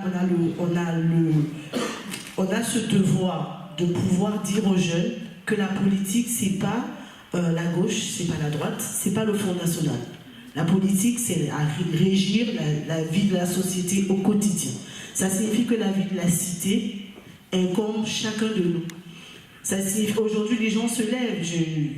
Avant la rentrée, il y a eu un débat, un fort débat sur. Il y a eu beaucoup de fake sur l'éducation sexuelle à l'école. Sauf que, ce qui se passe, c'est parce que les gens n'ont pas été à l'écoute. C'est un débat qui date depuis 2003. Que l'OMS sensibilise au fait qu'il y aura de l'éducation sexuelle à l'école. Et donc, du coup, il faut être à même nous-mêmes d'aller chercher l'information, comme elle disait Mathie, et de pouvoir la distribuer. Et je vais terminer en disant que ce qu'on a peint comme tableau, c'est pas un tableau noir, c'est un tableau d'espoir. C'est parce qu'on est venu pour dire qu'on peut y arriver et on doit y arriver. On est venu pour dire qu'il n'y a pas de fatalité dans les choses que les gens peuvent vivre au quotidien. Et c'est ce que l'association Action Réelle est fait. Il y a 2 personnes qui sont mortes, mais ce n'est pas une fatalité. On ne peut pas s'arrêter sur un échec. L'échec, c'est justement de ne pas se relever pour que les choses aillent mieux. Donc c'est ça la politique, comme elle disait Doris, au quotidien, faire sa part pour faire avancer. Et c'est clair que si chacun de nous fait sa part, on va faire bouger les lignes. Parce que ce n'est pas ceux qui sont en haut qui décident, c'est le peuple. Et quand le peuple ne se lève pas, ils ont l'impression qu'ils ont le pouvoir. Le pouvoir nous appartient. C'est pour ça que les forums inclusifs permettent véritablement de mettre noir sur blanc ce que le peuple veut pour pouvoir aller le défendre là où cela doit être défendu. Je rejoins Léa, il faut un caractère très fort. C'est-à-dire que pour réussir à se battre et à combattre tous les chemins, les embûches qui sont devant nous, qui parfois... C'est ça l'inégalité de la vie, des personnes en ont beaucoup plus que d'autres, eh bien il faut être très fort. Donc vraiment, par rapport au parcours qui ont été donnés, je dis vraiment chapeau bas. Ça c'est ma première impression ressentie par rapport au témoignage. Et bien sûr on peut dire merci aussi aux mamans qui se disent il n'y a rien de fatalité, il n'y a pas de fatalité. Il faut se battre parce que les risques des ados, surtout les garçons d'ailleurs, bien que les filles commencent à s'y mettre un peu, et ben effectivement, c'est le phénomène de bande, etc. Enfin bon, je pense que vous en savez beaucoup plus que moi. Donc effectivement, tout ça ressort par en fait, moi je touche le point, c'est en fait l'éducation. Je pense que la politique, parce que la politique, moi j'y crois, parce que la politique, comme disait Julienne, c'est la vie de la cité, c'est pas la politique politicienne, la politique dévoyée. Ça, effectivement, il faut le combattre. Mais la politique, la vie de la cité, c'est-à-dire le sens noble de la politique, eh bien, il faut s'investir. Et en fait, tous les jeunes Ce qu'on attend, c'est effectivement c'est la relève. C'est eux qui vont prendre en main, c'est vous, Aya, qui va reprendre en main cette vie de la cité. Donc il faut s'investir, et par rapport à la vie de famille, bien sûr, c'est l'éducation. Et ça peut c'est au niveau de la politique nationale, au niveau de la politique des collectivités, l'éducation, et il y a des services sociaux, il y a des outils, et comme dit fortement, justement Mathie, effectivement, les citoyens ne connaissent pas tous ces programmes, ces outils, parce que malgré tout, il y a pas mal de choses qui sont faites sur les territoires, mais après, il y a un manque d'efficience, il y a un manque de... après, voilà, ça paraît inaccessible. Comment faire une demande de RSA quand on n'a pas d'ordinateur, quand le numérique, c'est quelque chose qui n'est pas quelque chose de familier. Il y a tout ça, effectivement, où le politique a son rôle de faire, mais où les habitants ont leur rôle aussi. Donc, en fait, c'est la solidarité, la cohésion, en fait, entre nous, entre gens de tous les jours. C'est ça, la politique. Donc, je suis pour l'investissement. Donc, allons-y avec Mathie. Ouais, voilà. Merci Sylvie. Alors,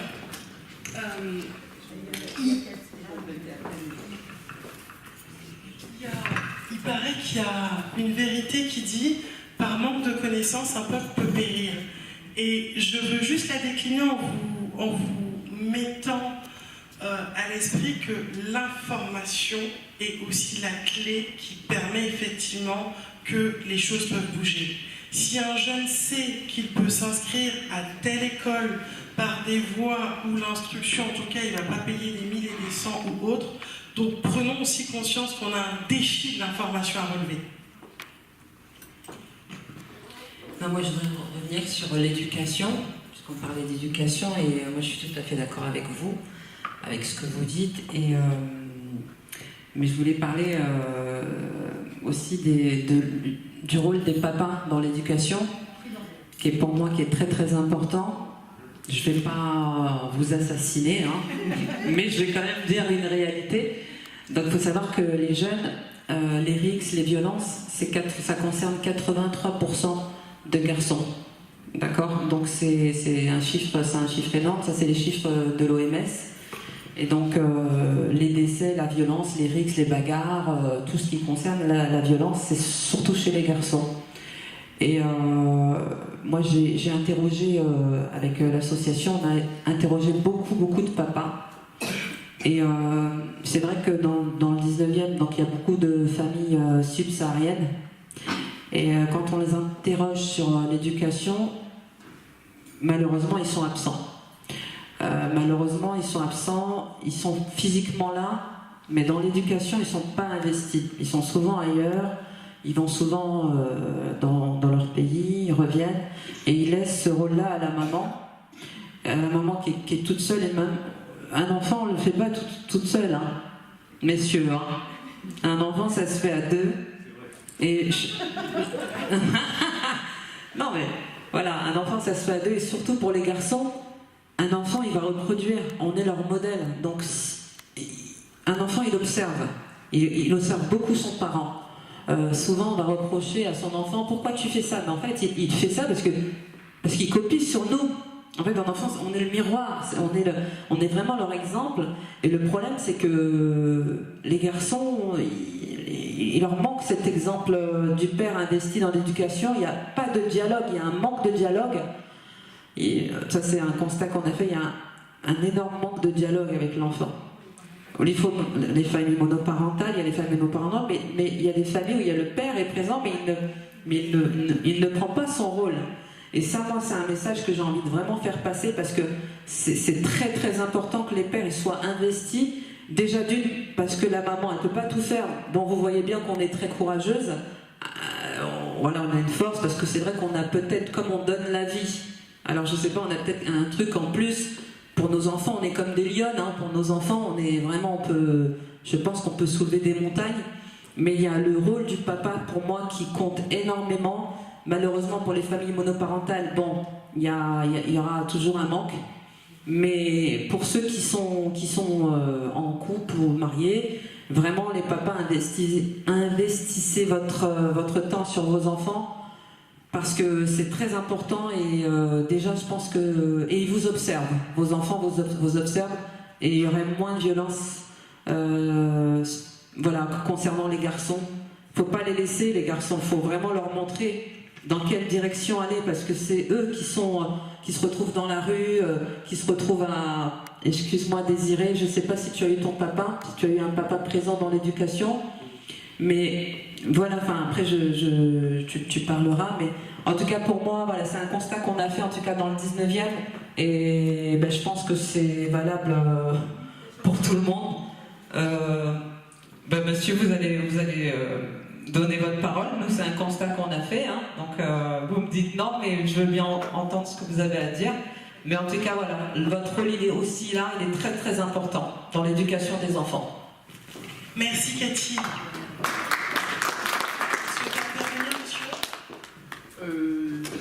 Oui, c'est un forum modérateur pour échanger. Ensuite, madame prendra la parole.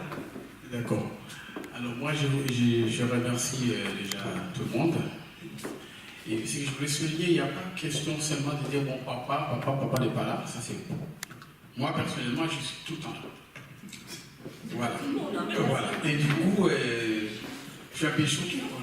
Je suis un peu choqué. Je dis, bon, est-ce que ce n'est pas des systèmes qu'on a trouvé aussi, ou un système qui est mis en place? Moi, je viens d'Afrique, et puis, je ne sais pas, c'est en Afrique, le papa, qu'il soit à la maison ou pas, il est toujours présent. Voilà. Et ici, bon, il y a la loi, il y a plein de trucs, et puis, il y a la maman aussi qui prend aussi ses ailes, et puis, voilà. Il y a un problème pour savoir des mamans. Alors, je pense qu'on est en train d'aller vers une transition. Nous noterons pour notre prochaine thématique, effectivement, le rôle du papa et de la maman ensemble. En tout cas, on en prend bonne note. Je vais passer le micro à Madame Eketebi, qui va donc intervenir, et juste après Aya, qui voudrait rebondir effectivement sur ce qui vient d'être dit. Bonsoir, donc je suis Patricia Eketebi et je fais partie de cette plateforme FR, et je m'occupe, non seulement je suis trésorière, mais je m'occupe également des femmes. Je m'occupe des femmes et très investie donc, pour la cause des femmes, politiquement également. Donc Aya, encore un petit clin d'œil pour toi. Aya, il faut s'investir. Et pour dire aussi à Madame Kenya, vous n'êtes pas seule, je suis également congolaise, et voilà, vous n'êtes pas seule, on s'engage. Vous êtes conseiller régional, je vais peut-être plus loin, pourquoi pas, hein. Malheureusement, j'ai pris un autre chemin. Maintenant, ce que j'ai dit au juge lorsque j'étais aux assises, parce que c'est une grande salle qui peut durer des jours et des jours. Moi, pour moi, ça a duré 2 jours, mais ça peut aller jusqu'à 2 semaines pour certaines affaires. Donc j'ai dit au juge que parce que moi je suis venu à l'âge de 9 ans, on m'a arraché de la famille de mon père, de ma mère, pardon, on m'a arraché de chez ma mère pour me ramener, toujours à Kinshasa, pour me ramener chez la famille de mon père, avant que je voyage. Donc j'ai attendu 3 ans. J'étais dans les écoles privées, j'avais la chance de porter les kickers, les jacadis, ce qui n'était pas le cas de tout le monde, parce que moi, mon papa, il était là-bas. Donc vous voyez que je n'étais pas malheureux même au pays.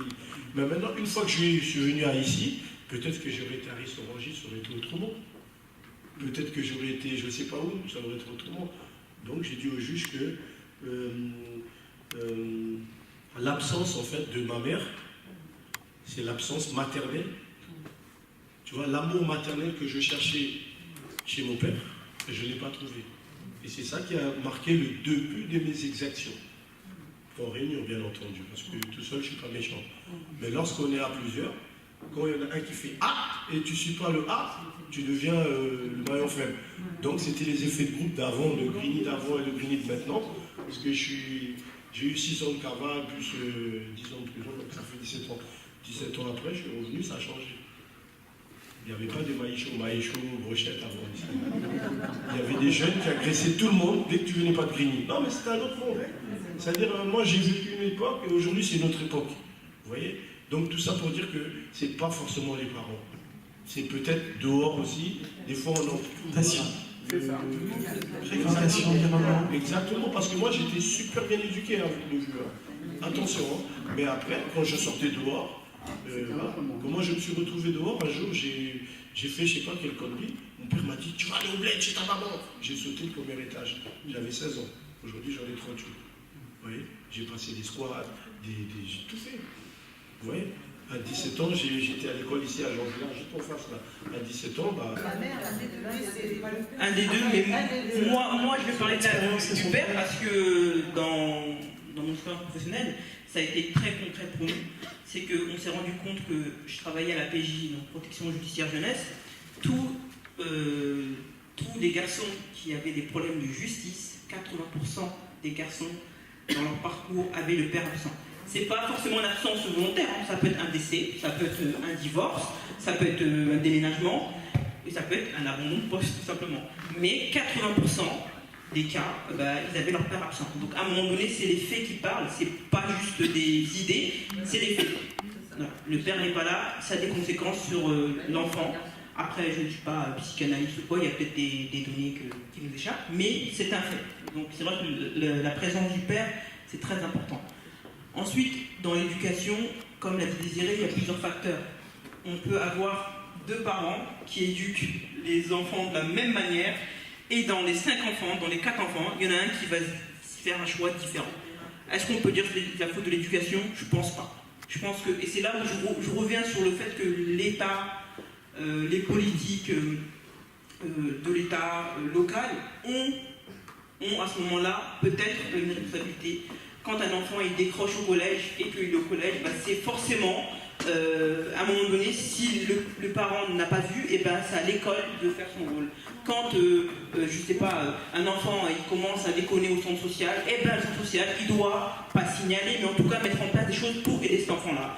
Quand une maman elle se retrouve seule avec son enfant, c'est pas de sa faute. À un moment donné, il faut que l'État, je sais pas, la mairie puisse mettre en place des modes de garde pour qu'elle puisse travailler. Et quand je parle vraiment de la responsabilité de l'État, en tout cas des politiques, c'est à ce niveau-là. C'est pas au niveau de l'investissement quotidien des gens. On est tous investis plus ou moins, mais les forces, elles sont pas les mêmes. Si toi, tu as la force de prendre ton fils, de le porter sur ton dos et de faire le tour du monde avec lui, c'est très bien. Mais celle qui n'a pas la force de le faire, il ne faut pas la blâmer, il ne faut pas dire que c'est parce qu'elle n'a pas trouvé la force ou elle n'a pas eu l'éducation. C'est beaucoup plus complexe que ça. Quand on voit des parcours de vie, des gens ils sont en souffrance, ils demandent de l'aide. Et c'est à ce moment-là que nous, citoyens, au quotidien, on doit faire preuve de solidarité. Mais l'État aussi, à un moment donné, la politique, ils sont. Et sur ce, moi je vous laisse parce que je dois partir. Mais en tout cas, nous notons tous ce soir, nous sommes témoins que le projet sur lequel Aya va s'impliquer est déjà défini, elle vient de le faire. Ce sera justement comment mettre en place des temps d'alerte, entre guillemets, voir quels sont les partenariats qu'elle pourra mettre en place avec des indications pour avoir ces notions d'alerte qui se mettent en place. Juste pour Aya, si elle peut rester un peu. Vous avez posé une question. Donc, je suis Daniel Moussinga, je ne suis pas du tout de Denis. Je viens là, je suis un peu un conseil de Mathie. Je vais parler de Mathie après, je vais m'adresser un peu à Aya. Pour lui dire qu'elle est. Non, mais comme c'est toi qui as parlé, pour lui dire qu'elle est super politique et que j'espère qu'elle sera avec Mathie la prochaine fois que je reviendrai. Voilà. Je vais juste parler de Mathie pour dire que je connais Mathie depuis 2010, ça fait un bail maintenant. Donc moi je suis un peu politique, un peu stratégique, c'est-à-dire que j'ai créé un club de réflexion. Ce que les gens qui ne savent peut-être pas, c'est que Mathie, elle fait du quotidien, mais elle fait aussi de la réflexion. Elle fait beaucoup de prospective, donc elle a participé dans ce club de réflexion. Elle participe à ce qu'on appelle le réseau d'influence des diversités, qui sont dans un certain nombre de partis politiques. On ne parle pas de politique ici, mais disons qu'on ne parle pas de partis politiques au sens politicien, mais elle y participe, il faut que vous le sachiez, Adrien. Elle n'est pas arrivée conseillère régionale juste en claquant les doigts. Elle prend le bus tous les jours, comme moi je prends le bus, je suis un peu comme elle. Mais elle monte aussi dans les étages et elle va dans les bureaux. Voilà. Et puis elle réfléchit aussi. C'est ça que je voulais dire. Donc pensez à elle, et je suis sûr elle reviendra pour autre chose. Voilà, je suis obligé de partir aussi. Merci à vous pour vos interventions. Bonsoir tout le monde. Moi, je m'appelle Jean-Claude, je viens de Suisse. Je suis de passage ici à Udemy. Et je suis très touché de constater qu'il y a encore dans les coins où les gens prennent leur temps pour parler de la société. Parce qu'on n'a pas que des droits, on a aussi des devoirs. C'est ce que vous êtes en train de faire aujourd'hui. C'est ce que vous êtes en train de critiquer. Je peux que vous encourager. Pour les enfants, je vais vous donner un exemple. Je viens du Congo. En grandissant à l'époque, on ne pouvait pas, à partir de 18 h, les enfants ne pouvaient pas traîner dans la rue. On allait à l'école, on rentrait, et les parents savaient ce que faisaient leurs enfants. Aujourd'hui, ce n'est plus le cas. Au Congo, j'ai étudié à l'Institut technique social de la Gambie.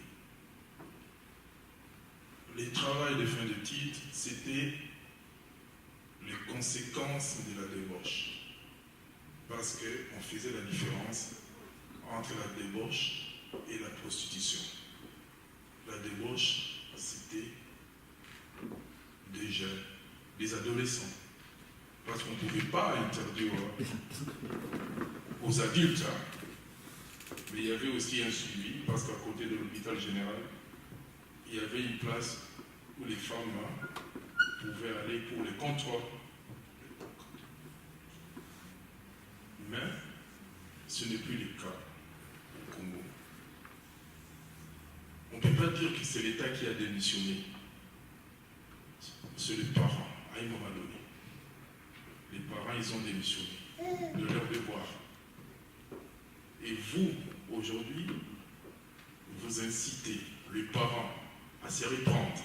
Vous cherchez à mettre il y a déjà la maman qui joue un grand rôle, et vous avez voulu aussi que le papa.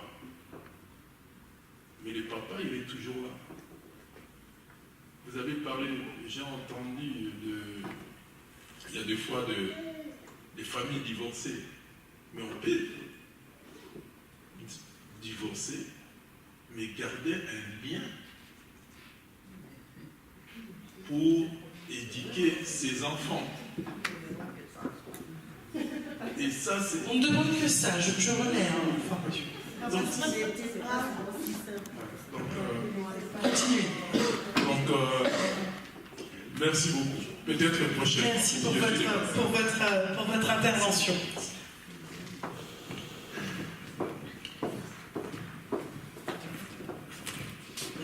Je pense que pour répondre à Mme Ekitebi, je pense que il y a plusieurs facteurs qui peuvent en fait être source des tensions ou bien des conséquences, parce que les enfants en fait subissent des conséquences des tensions. Parce que la société dans laquelle nous vivons, c'est une société qui va très vite aujourd'hui.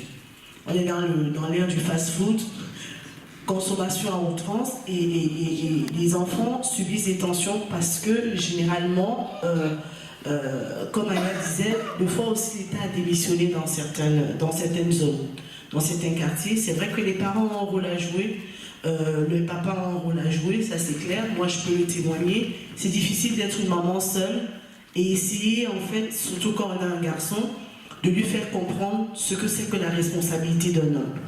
Parce que c'est aussi là où les papas jouent un rôle. C'est que la maman a une responsabilité, mais c'est le papa qui peut transférer à son fils l'autorité que peut avoir un homme dans la société. C'est parce qu'il voit son papa faire au quotidien, il voit son papa jouer son rôle de papa qui peut y arriver. Moi, la grâce que j'ai eue, c'est que j'ai été entourée de frères et de sœurs qui ont pu jouer ce rôle-là, ce qui fait que mon fils aujourd'hui là, c'est équilibré à ce niveau-là et qui sait ce qu'il faut faire, ce qu'il ne faut pas faire, et quand il faut faire et quand il ne faut pas faire. Donc du coup, je pense que l'État a démissionné dans le sens où ils ont laissé des hommes de non-droit et ils sont, eux, de jouer leur rôle d'instruction, ils veulent éduquer les enfants à la place des parents. Parce que ça aussi, c'est une problématique que nous rencontrons, c'est qu'aujourd'hui, l'école ne sert plus à instruire.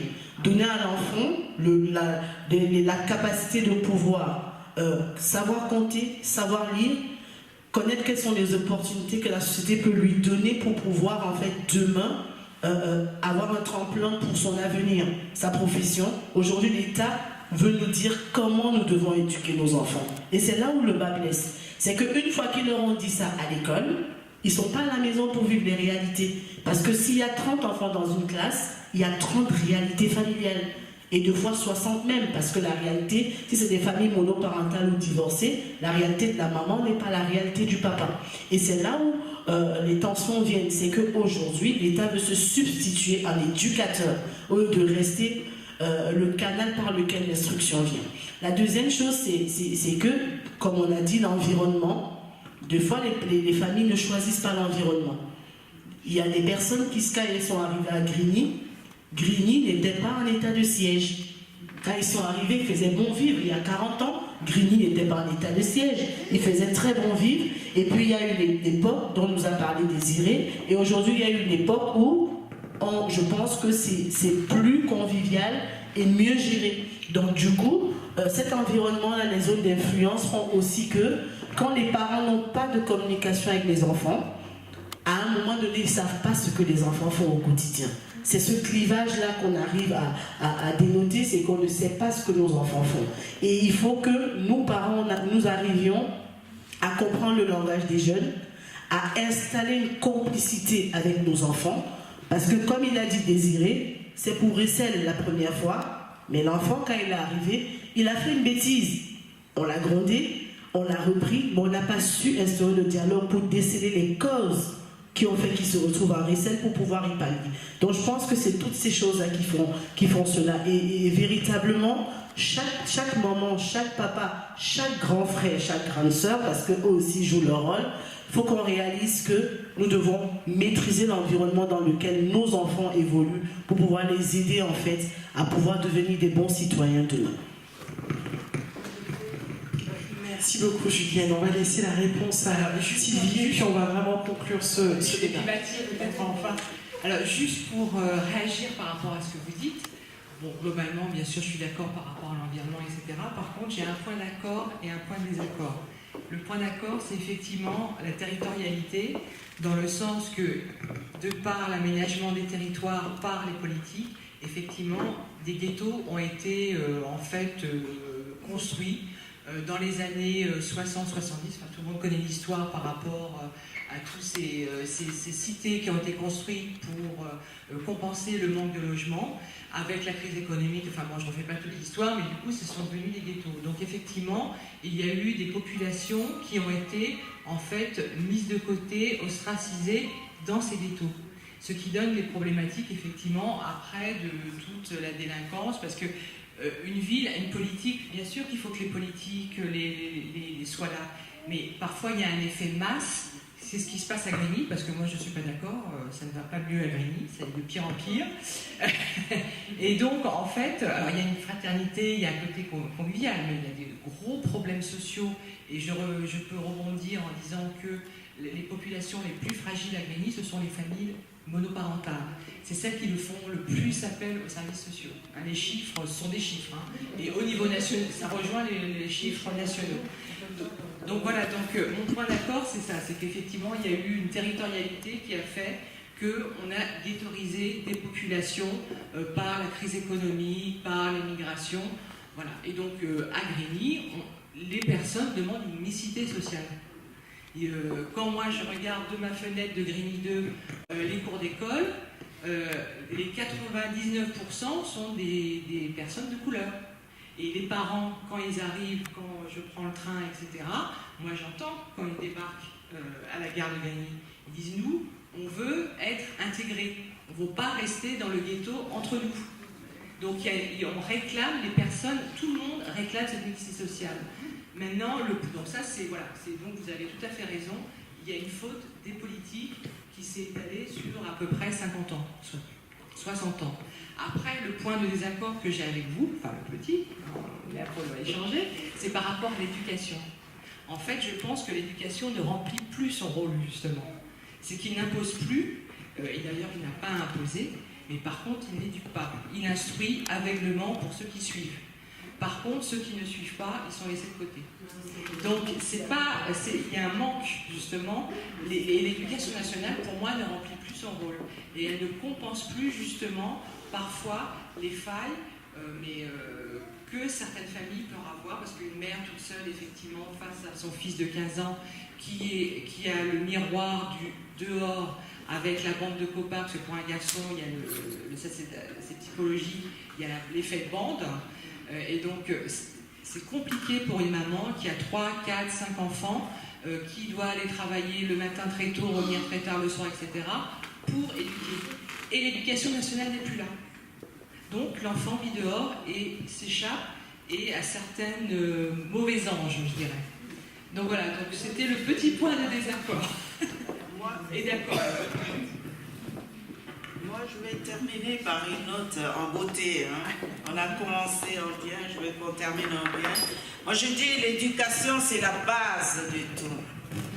L'éducation, c'est la base de tout. Et sachez que nos enfants, ils ont 3 éducations ici. Il y a l'éducation qu'on leur donne à la maison, il y a l'éducation de l'école et il y a l'éducation de la rue. Ce qu'il faut faire, quand il y a un dialogue avec les enfants, quand, c'est vrai, c'est un travail qu'il faut faire. Je prends mon exemple, moi je viens d'ailleurs, moi je ne parlais pas avec mon père, on parle avec la maman. C'est la maman qui transmet au papa. Mais j'arrive ici en France, donc la maman, elle doit parler avec ses enfants. Le papa, il doit parler aussi. Donc, il faut qu'il y ait une complicité. C'est-à-dire, il faut faire la part des choses. C'est pour ça que je dis, quand à la maison, on se dit, non, c'est le socle, la base. C'est-à-dire, quand il faut considérer l'enfant comme un enfant, on les considère comme un enfant. Quand il faut le considérer comme un adulte aussi, on les considère comme un adulte. Quand il faut le considérer comme un ami aussi, on les considère comme un ami. Quand il ne faut pas le considérer comme ni enfant, ni adulte, ni ami, on le fait aussi. Et là, chacun sait, là où commence sa liberté et là où s'arrête la liberté de l'autre. Et là, ça va aller. Mais quand on ne sait pas faire la part de toutes ces choses, c'est ça qui fait qu'on est un peu en perdition. Et moi, je remercie la plateforme. Il y a beaucoup à faire. Il y a débat. Il y a du travail. Donc, il faut commencer. On a commencé, donc il faut y aller. Mathie, vous arrivez vers ma conclusion, effectivement, avant en tout cas de passer sur la toute dernière fin de ce forum. Vous voyez, ce qu'on vient de vivre ce soir est vraiment la preuve qu'on a matière à discuter, on a matière à échanger. Donc on doit vraiment continuer à persévérer sur notre travail, d'éveiller, d'œuvrer à ce que les consciences, effectivement, se repolitisent, si je puis dire. C'est cette vision qu'a eue, je vais me permettre effectivement de parler en ces mots avant de passer la parole au vice-président qui ira plus en profondeur, c'est cette vision qu'ont eue justement les fondateurs, Abel Boilly, président de la plateforme, et Rudy Kazi, vice-président de cette plateforme, parce qu'effectivement il a cette expérience du terrain, il est depuis une vingtaine d'années dans le milieu associatif, il a été chef d'entreprise, chef de cabinet du maire d'Asnières dans les Hauts-de-Seine.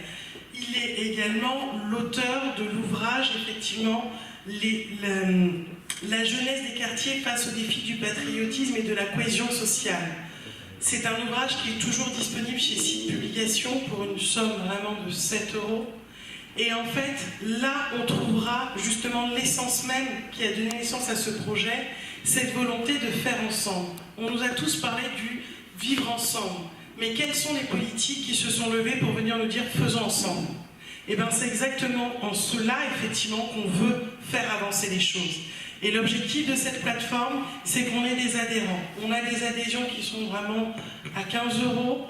On a notre trésorière qui est là. Sur toutes les personnes qui pourraient être intéressées, n'hésitez pas surtout à, bien évidemment, laisser vos coordonnées, qu'on vous recontacte, parce que c'est ensemble, effectivement, qu'on veut monter et qu'on veut, effectivement, faire bouger les choses.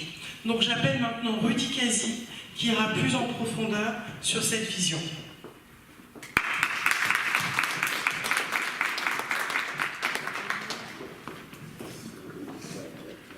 Bonsoir à tous. Donc, je précise que les 15 € de cotisation pour être adhérent, c'est pas par mois, c'est à l'année. Comme ça, on est au clair. Hein. Et ils sont déductibles des impôts, bien évidemment. Absolument. Comme ça, tout le monde est content.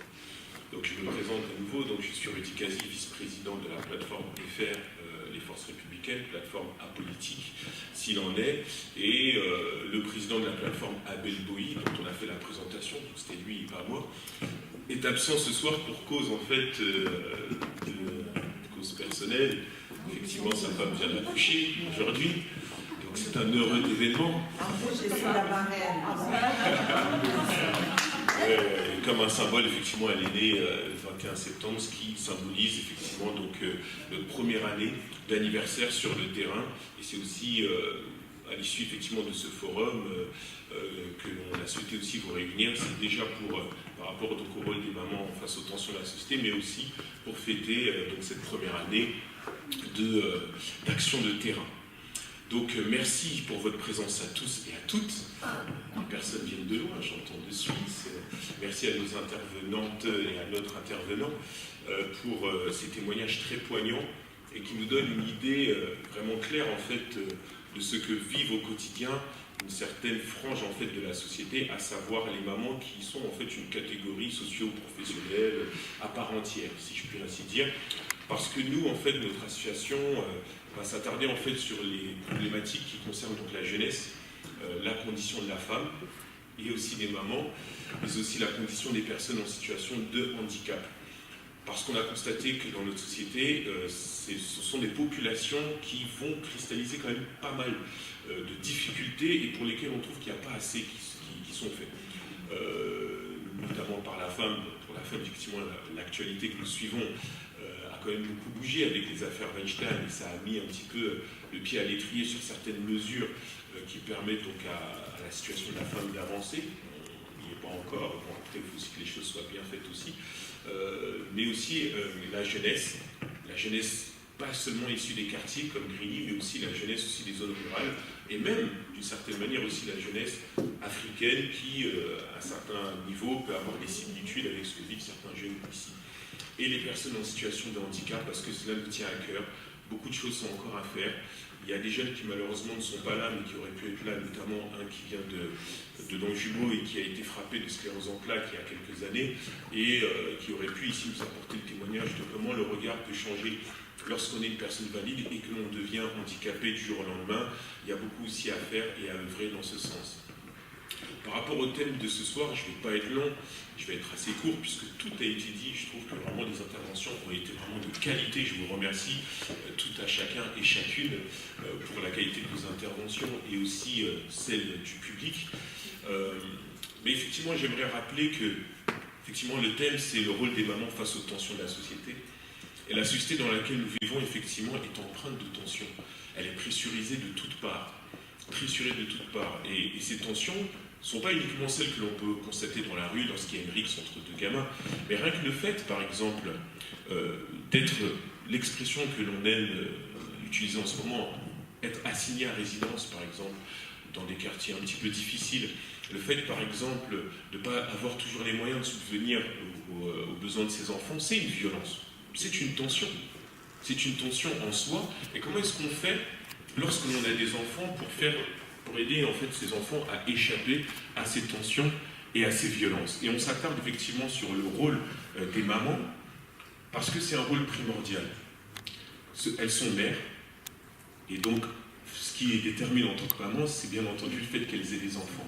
Mais ces enfants sont, comme on a coutume de le dire, l'avenir de la société. Donc ça veut dire que la France d'aujourd'hui va ressembler en fait à ce que sera en fait donc cette jeunesse demain. D'où le rôle primordial des mamans. Et je pense qu'il est important de noter que on a dit effectivement que les mères sont comme des lionnes. Ce qui lève un petit peu aussi, ce qui pointe un peu aussi le doigt sur le rôle des papas. Parce que si les mères sont des lionnes, donc les pères sont des lions, et là, c'est pas forcément très reluisant pour nous les hommes, parce que vous connaissez l'expression se tailler la part du lion. Ça montre aussi quelque part un petit peu l'absence en fait des pères dans la société. On l'a dit, et les chiffres sont éloquents, 85% de mères célibataires, qui posent aussi donc les conséquences de l'éducation des jeunes face à ces tensions, si on considère effectivement malheureusement une absence du père. Des fois le père peut être là, mais en réalité absent. Si je prends mon cas, j'ai été élevé par mes grands-parents.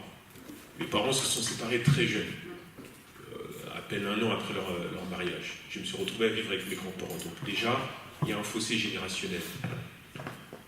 Et j'ai été élevé aussi par mon grand-père, qui en plus, lui, socialement parlant, était un ancien politique, donc avec la transformation, je dirais, transformation professionnelle, se retrouvait à gérer sa maison comme un parti politique, quoi.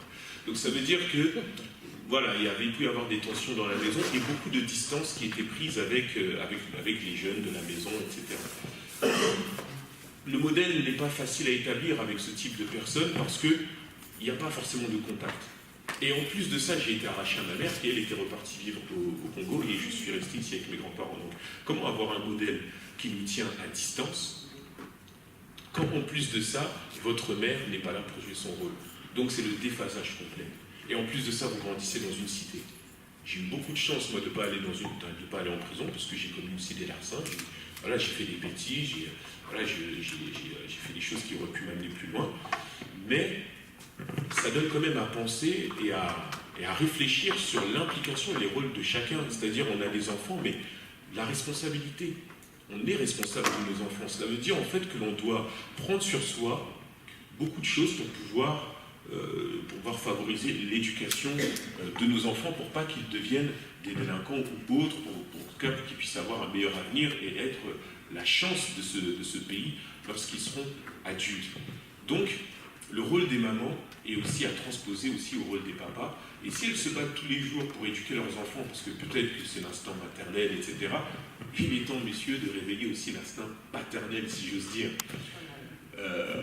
Moi, j'ai 4 enfants, j'ai 2 garçons, et à mon propre niveau, j'essaie de me battre pour être un modèle pour mon fils, et en même temps d'être proche de lui, parce que je ne veux pas faire en fait l'erreur et de mes grands-parents, de mon grand-père notamment, et de mon père qui lui a mis malheureusement beaucoup d'années avant de revenir vers moi. Et jusqu'à aujourd'hui, je peux vous dire que c'est pas très simple, mais on se bat pour avoir des relations père-fils des plus bonnes et des plus nobles.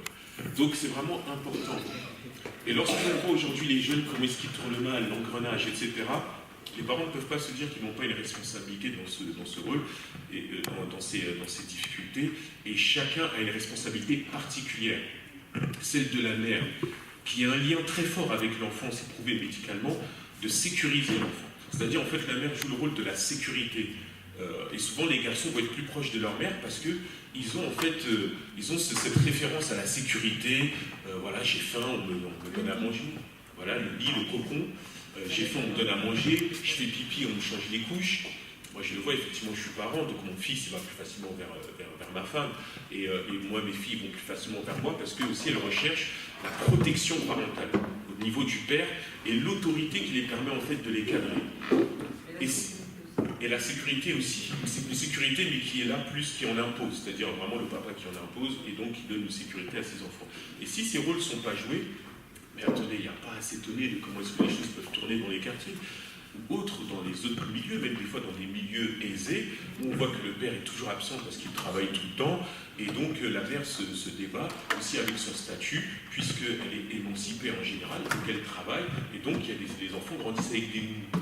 Mais le rôle de la responsabilité de tout un chacun vis-à-vis des enfants incombe à tout le monde, aux mamans. Il ne faut pas compter uniquement sur l'instinct maternel, mais aussi au père, pour pouvoir exercer ce rôle à fond et éduquer les enfants qui vont devenir une force pour la société.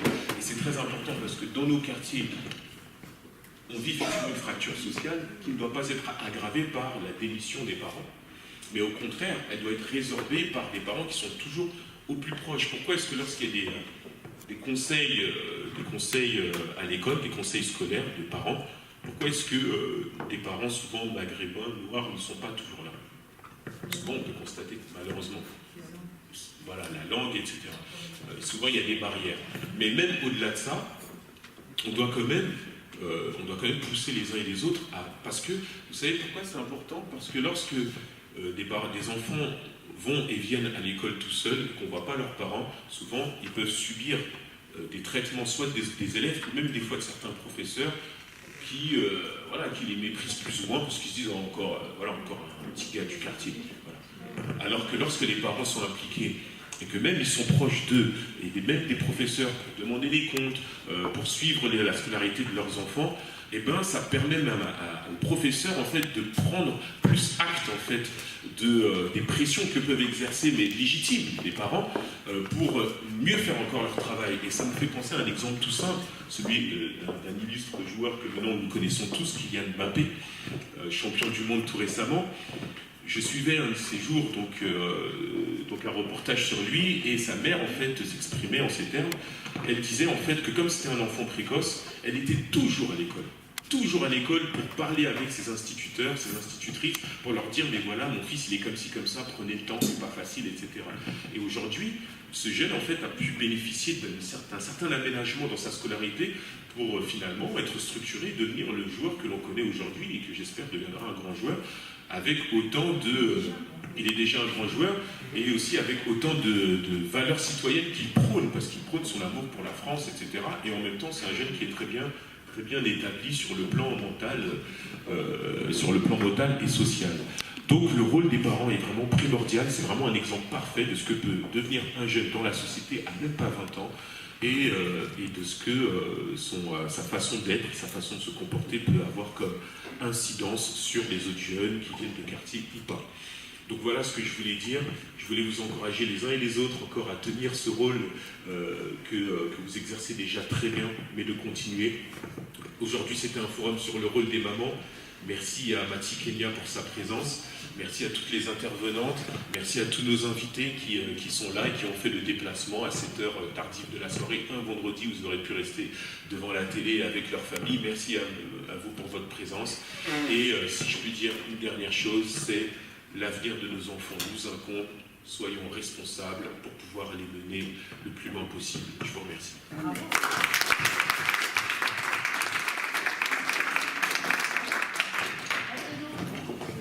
Je pense que tout a été dit. Merci de votre présence. Je vous invite pour les grignards de la salle. Les grinois, j'avais grignard comme information. Je vous prie de m'en excuser. Grinois et grinoises. Donc je vous invite surtout à penser à échanger, discuter, rester en lien, parce que c'est aussi comme ça qu'une action commence. D'accord? Si vous vous recroisez à la Rébus, vous dites bonjour, souviens-toi, on était là. Ok? À très bientôt.